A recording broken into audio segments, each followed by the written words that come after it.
नमस्कार, आदाब। मैं हूं अबुल नसर इकबाल। दोस्तों, देश के विवेकपूर्ण वोटर ने इस बार एक बार फिर बता दिया कि देश की जनता को बेवकूफ नहीं बनाया जा सकता। चुनावी नतीजे जिस तरह के आ रहे हैं उससे यह साफ हो चुका है कि भारतीय जनता पार्टी की शिकस्त हुई है, हार हुई है और यह बुरी हार है। और वोटर का मिजाज क्या था जिसे भारतीय जनता पार्टी के नेता या यूं कहूं नरेंद्र मोदी बिल्कुल भी नहीं समझ पाए। अभी जो मौजूदा आंकड़े हमारे पास आ रहे हैं उसके मुताबिक 290 सीटों पर एनडीए आगे चल रहा है। इसके अलावा 240 के करीब इंडिया गठबंधन आगे है और इस एनडीए के 290 में मात्र 240 सीटें भारतीय जनता पार्टी को जाती दिख रही हैं। यानी आप अंदाजा लगाइए कितना बड़ा नुकसान है भारतीय जनता पार्टी के लिए। पिछले चुनाव में 303 सीटें जीती थी और इस बार 240 पर सिमटती भारतीय जनता पार्टी नजर आ रही है। भारतीय जनता पार्टी के नेता ये समझ रहे थे, प्रधानमंत्री ये समझ के बैठे थे कि इस बार भी शायद वो बहुमत का आंकड़ा पार कर पाएंगे, कर जाएंगे। और तमाम जो प्रेडिक्शंस आ रही थी, मुझे ताज्जुब होता है उन लोगों पर जो प्रेडिक्शन कर रहे थे, जो एग्जिट पोल आ रहे थे।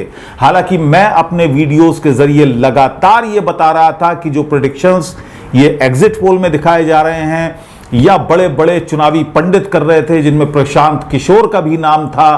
प्रशांत किशोर इतने कॉन्फिडेंटली कह रहे थे कि बड़ी आसानी से भारतीय जनता पार्टी अकेले दम पर सरकार बना लेगी, अकेले दम पर उसको फुल मेजॉरिटी मिल जाएगी। लेकिन प्रशांत किशोर की जो काबिलियत है उस पर भी अब प्रश्न चिन्ह लग गया है। और मैं तो ये कहूंगा कि जितनी भी एजेंसीज हैं जो एग्जिट पोल करती हैं, जो 350 से ऊपर सीटें दे रही थी एनडीए को, बल्कि कुछ एग्जिट पोल में तो 400 पार भी कराया जा रहा था।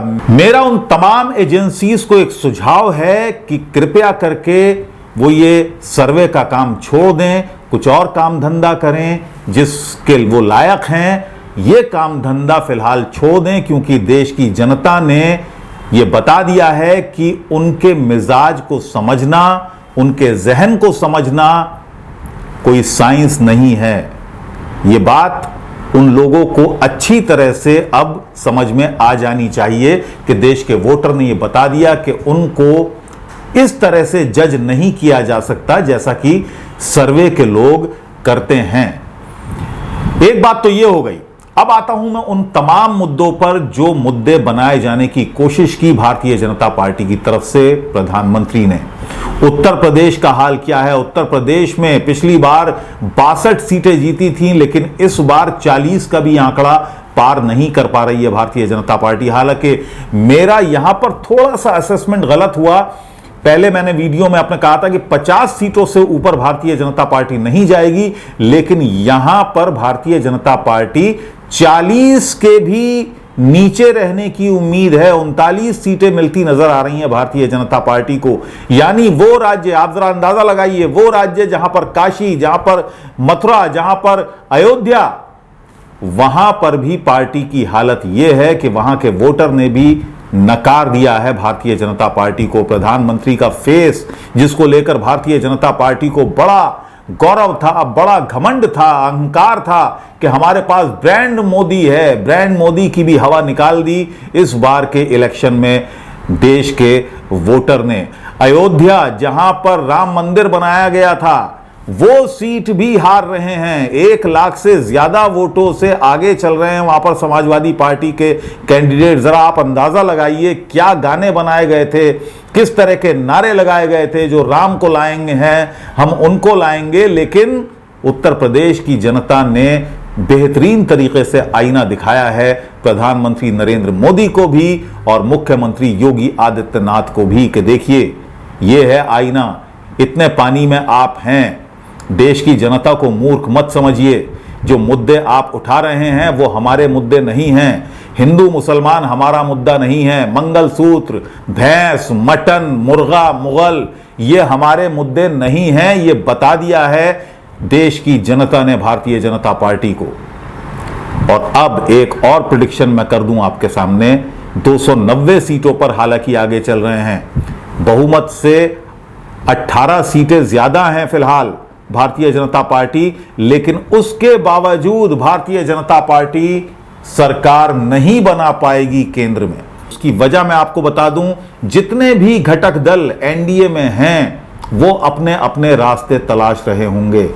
10 साल जिस तरह से उन्होंने गुजारे हैं भारतीय जनता पार्टी के साथ, वो एक पल भी भारतीय जनता पार्टी के साथ रुकना मंजूर नहीं करेंगे। और उसकी वजह क्या है वो सब जानते हैं। जिस तरह से शासन चलाया गया केंद्र का, जिस तरह से सत्ता चलाई गई केंद्र की, सिर्फ 2 लोगों ने, नरेंद्र मोदी और अमित शाह, सिर्फ 2 लोग थे और पूरी जो पावर थी वो 2 लोगों के इर्द गिर्द ही थी। बाकी किसी की कोई हैसियत नहीं थी, क्योंकि उसकी वजह थी कि पूर्ण बहुमत में थी भारतीय जनता पार्टी अकेले दम पर, लिहाजा किसी की कोई हैसियत नहीं थी। और अगर कोई कुछ कहता भी तो कोई कुछ कर भी नहीं सकता था, क्योंकि उसको बाहर का रास्ता दिखा दिया जाता।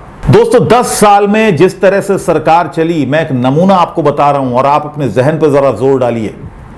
क्या आपको 10 मंत्रियों के भी नाम याद हैं?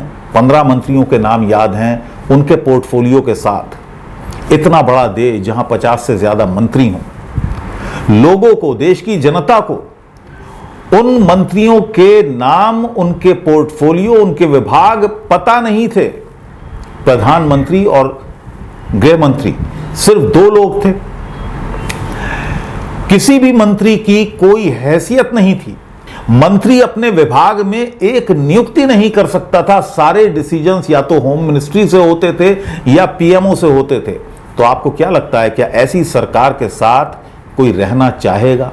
10 साल जिस तरह से रहे वो उनकी मजबूरी थी। दूसरा फैक्टर, चंद्रबाबू नायडू एक बड़ा घटक दल बनकर उभरे हैं एनडीए का। हालांकि एनडीए के साथ हैं, लेकिन जिन हालात में गठजोड़ किया गया था एनडीए के साथ उनका, वो हालात भी आपको याद होंगे। वो जेल भी गए, उन पर छापे पड़े, उसके बाद उन्होंने एनडीए के साथ गठजोड़ किया।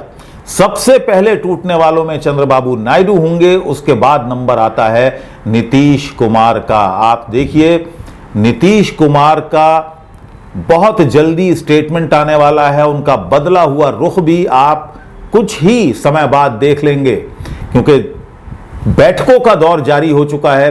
तमाम बैठकें हो रही हैं, प्रेस कॉन्फ्रेंसेस अभी तो शुरू हुई हैं। अभी आपने सुना होगा राहुल गांधी की प्रेस कॉन्फ्रेंस थी। कांग्रेस के जितने भी नेता हैं वो तारीफ कर रहे हैं नीतीश कुमार की, चंद्रबाबू नायडू की। इस बात से बिल्कुल इनकार नहीं कर रहे हैं कि उनके साथ उनकी बातचीत हो रही है। और सूत्रों के हवाले से यह खबर आ रही है कि लगभग 3 दौर की बातचीत चंद्रबाबू नायडू के साथ भी और नीतीश कुमार के साथ भी कांग्रेस के आला नेताओं की हो चुकी है। दोस्तों जोड़ तोड़ शुरू हो चुका है, क्योंकि जो भी सरकार बनेगी वो जोड़ तोड़ से ही बनेगी।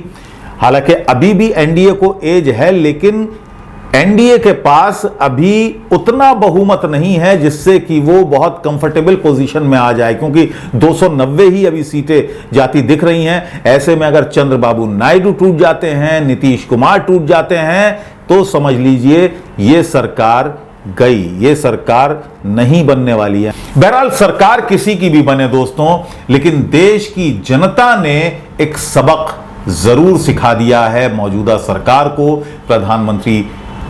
अब प्रधानमंत्री रहेंगे या नहीं रहेंगे मैं नहीं कह सकता, लेकिन अभी तक तो प्रधानमंत्री हैं जब तक इस्तीफा ना दें नरेंद्र मोदी। उनको भी सबक सिखा दिया, गृह मंत्री अमित शाह को भी सबक सिखा दिया और भारतीय जनता पार्टी के उन तमाम नेताओं को भी सबक सिखा दिया जो अहंकार में डूबे हुए थे, जो उनका घमंड सर चढ़कर बोल रहा था, जो कह रहे थे कि 400 के पार जाएंगे, हम फुल मेजोरिटी की सरकार होगी, अकेले दम पर हमारे पास मेजोरिटी होगी। उन तमाम लोगों को, उन तमाम पॉलिटिकल पंडित्स को, एग्जिट पोल करने वाली तमाम एजेंसीज को भी आईना दिखाते हुए देश की जनता ने यह बता दिया कि जनता ही सर्वोपरि है। नमस्कार।